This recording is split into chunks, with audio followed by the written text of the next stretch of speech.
Bienvenue dans un épisode très spécial de l'émission de critique vidéoludique venue de Belgique. Je peux vous dire que là, maintenant, au moment où je vous parle, il fait 30,4 degrés, des degrés Celsius, non pas des degrés Fahrenheit, et non pas non plus des degrés Kelvin. On ne sait jamais que vous vous posez la question.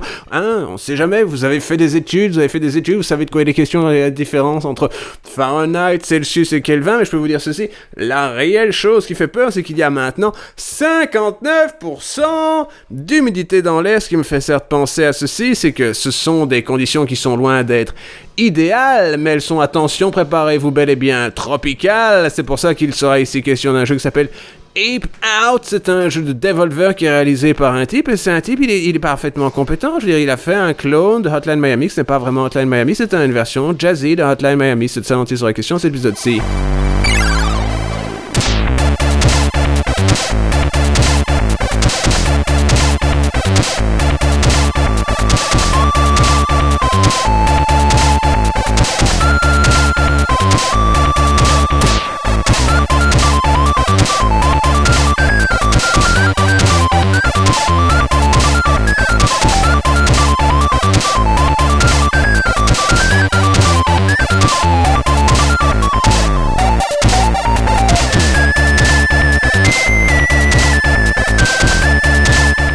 Attention les enfants, mon cerveau est actuellement sur le power de réserve. Il sera donc assez évident que je ne vais pas me fatiguer alors même qu'il fait maintenant 30,6 degrés pour un taux d'humidité de 61%. Je sais pas d'où ils viennent ces pourcentages supplémentaires, mais toujours est-il qu'il faut vivre avec. Donc imaginez simplement ceci, vous êtes un singe, vous êtes en captivité, vous allez devoir vous libérer en utilisant le pouvoir de cette rage qui fait de vous, bien entendu, une bête, certes créée par la nature, mais dont la nature n'est pas d'être bête, mais bel et bien de survivre à la jungle, mais aussi à la jungle de béton, ici la jungle d'acier. Bref, c'est un jeu qui est réalisé sur un concept assez simple. Vous savez, cela fait maintenant des années que Devolver, la compagnie qui a publié Hotline Miami 1, puis Hotline Miami 2, puis Ruiner, un titre qui est difficile à dire, mais que c'était grosso modo Diablo par le chemin du Hotline Miami. Ici, ils ont trouvé le Hotline Miami primal, le Hotline Miami Maximo Caliente,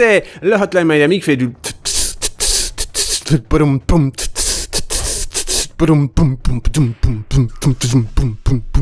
pendant des heures, car c'est bel et bien un jeu de jazz. Alors, il est évident que dans l'univers des musiciens, les gens qui font du jazz sont probablement ceux qui sont les plus insupportables. J'en sais quelque chose. Un de mes meilleurs amis était musicien de jazz, et ma foi, c'était quelqu'un de parfaitement insupportable. Je veux dire, drôle d'une certaine manière, mais pas le genre de personne que vous avez envie d'entendre parler du fait qu'il est musicien de jazz, car les musiciens de jazz ont grosso modo qu'un seul sujet dans leur système de discussion, c'est le fait qu'ils sont musiciens de jazz, et que tu sais, c'est une musique extraordinaire, c'est très dur, c'est pour ça qu'elle représente moins d'1,7% d'un domaine de l'édition musicale qui est déjà assez bien mis à mal par ce climat tropical qui est Maximo Caliente. Arriba! Donc, ce jeu-ci s'appelle bel et bien Ape Out, c'est un jeu de Gabe Cuzzillo, publié par Devolver Digital sur PC et Nintendo Switch en 2019, avec des musiques de Matt Bock qui fait c'est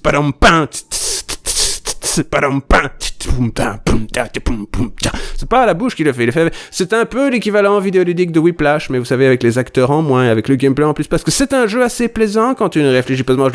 C'est grosso modo Hotline Miami, vous avez la possibilité de prendre vos ennemis, de les utiliser afin qu'ils tirent sur les gens qui sont autour de vous. Vous pouvez les pousser avec cette force primale, cette force Maximo Caliente, qui fait que vous avez la possibilité de jeter les gens pour en faire une forme d'exploration, on va dire, primale, mais certes aussi, je suis en train de chercher le mot tachiste de ce que c'est de jeter un pot de confiture aux groseilles contre un mur. Bref, c'est amusant à faire, c'est joli à regarder, c'est un jeu qui, de manière assez simple et minimale, existe au système simple et lyrical, car on est dans un moment certes tropical des Maximo Caliente, où l'idée est très simple, c'est que le jeu existe à l'état de prototype. J'ai enfin trouvé le mot que je cherche depuis près de 45 secondes, depuis 2016, où il fut démoisifié au International Independent Game Festival. C'est ça, l'IGF Independence Game Festival.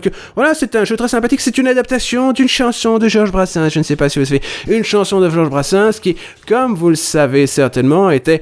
Je vous laisse réfléchir, c'est l'histoire d'un gigantesque singe qui va à travers des endroits en tuant des gens. Bien entendu, c'est une adaptation de, vous l'avez compris, chanson pour l'Auvergnat. Voilà, la blague est faite. Alors, est-ce que je peux recommander ce jeu? Oui, c'est un jeu qui est sympathique. Alors, il est cher pour ce qu'il représente. C'est-à-dire, il représente 4 heures de gameplay pour 20 €. Hein, ce qui est cher, hein, mais c'est un de ces jeux d'arrêt d'essai, bien entendu. Et il a bien fallu payer le jazzman qui fait du jazzman, parce que le jazzman ne parle que du jazzman. Donc voilà, prenez un thé au jazzman. Hein, c'était une blague sur le thé au jazzman, je vois que vous comprenez. Hein, bien entendu. Et participez à cette idée improbable qui est disponible uniquement sur Nintendo Switch, car vous savez, les Nintendo Indies, les Nindies, ils veulent des jeux qui font...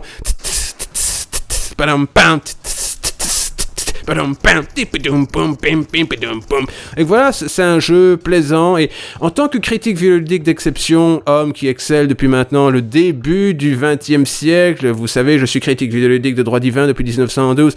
Ça fait plaisir de voir un jeu qui est certes avec un style exquis dans le style graphique, qui d'un point de vue vidéoludique est parfaitement réussi, qui n'a pas grand chose à dire si ce n'est ce qu'il vous représente, mais en plus la grande qualité d'un jeu comme celui-ci, vous voyez, la grande qualité d'un jeu comme celui-ci, c'est en quelque sorte, je veux dire, je veux pas avoir l'air d'être un homme de peu de foi ou quoi que ceci ou quoi que cela, mais c'est présent et c'est plaisant de voir un jeu qui court.